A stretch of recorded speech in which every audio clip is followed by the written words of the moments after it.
अस्सलामुअलैकुम। कब क्या हुआ के साथ मैं हूं शहजाद इकबाल। पाकिस्तान के तमाम बड़े शहरों की तरह लाहौर में भी हज़ारों टन रोज़ाना पैदा होने वाला कूड़ा करकट अब नए मसाइल पैदा करने लगा है। 15 जनवरी की डेडलाइन के बावजूद शहर की सफाई की सूरत तसल्ली बख्श नहीं है। हालांकि हुकूमती सतह पर इस इशू को पिछले 2 साल से हैंडल करने के लिए मनसूबाबंदी का ढोल पीटा जा रहा था। 2 साल पहले लम्ब यूनिवर्सिटी के साथ मिलकर अर्बन यूनिट ने एक रिसर्च करवाई और उस वक्त 6000 टन रोज़ाना पैदा होने वाले कूड़े के समेटने के लिए तजावीज़ इकट्ठी की गई थी। वज़ीर पंजाब उस्मान बुज़दार के हुक्म पर होने वाली इस रिसर्च ने तजवीज़ किया कि लाहौर के कूड़े के लिए एक से ज़्यादा dumping point waste disposal mechanism के साथ होने चाहिए।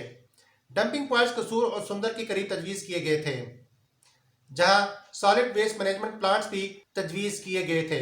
ताहम रिसर्च और जुबानी दावों के अलावा अर्बन यूनिट कोई अमली कदम नहीं उठा सका।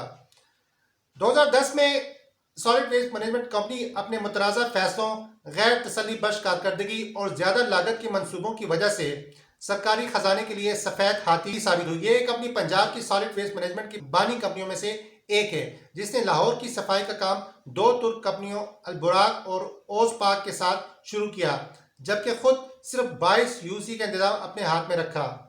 कंपनी के 2 मैनेजिंग डायरेक्टर माली बेज़ाब्तगियों की वजह से नैब के ज़ेर ताब है, जबकि तीसरे इन्हीं वजूह की बिना पर मुल्क से फरार हैं।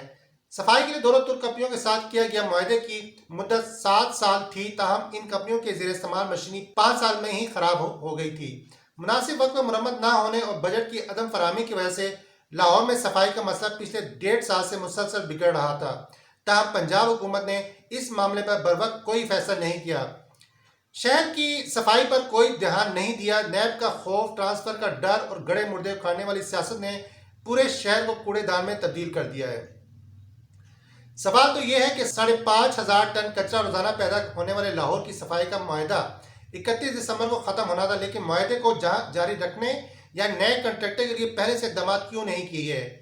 अरबों रुपयों की ठेके की दास्तान प्रेस कॉन्फ्रेंस में सुनाने वाले वज़रा और अफसरान को महीनों पहले आने वाली सूरत का अदराक क्यों नहीं हुआ, पेशबंदी क्यों नहीं की गई और इसका तरीकाकार क्यों वजह नहीं किया गया जिसकी वो तनख्वाह लेते हैं, न कि नैब की फाइलें भरने के लिए अदाद शुमार जमा करते रहे। हुकूमत के लिए यह तय करना अशद ज़रूरी है कि 2.5 साल दौर के बाद नैब और एहतसाब का मंजर बेचने से अब उनकी दाल गलने वाली नहीं है। अवाम के कान ये सब सुनकर पक गए हैं। बकौल हैदर अली आदिश के, बड़ा शोर सुनते थे पहलू में दिल का, जो चीरा तो एक कतरा खून न निकला। अवाम तो ये पूछते हैं कि करप्शन की कोई एक कहानी बता दें जिसमें मौजूदा हुक्मरानों ने साबिक हुक्मरानों की जेब से हकीकी मानों में कोई टेडी, कोई धेरा निकाला हो। दूसरी जानिब बागों के शहर लाहौर में अवाम के चलने फिरने के लिए छोड़ी गई गलियां और सड़कें इस वक्त जो मनाजिर पेश कर रही हैं, उन्हें देखकर कराची की कचरा कुंडियों की सियासत करने वालों को सिर्फ नाक ही नहीं बल्कि मुंह भी शर्म से ढांप लेने चाहिए। तब्दीली सरकार को अब अपने अंदर भी कोई तब्दीली लाना पड़ेगी। इंतजामी मामलात में इतनी ज्यादा ताखीर कि छोटा मसला पहाड़ बन जाए और फिर इस पर सियासत की जाए, इस पॉलिसी को तर्क करना पड़ेगा, वरना अगला इलेक्शन इनकी अपनी सियासत भी तब्दील कर सकता है।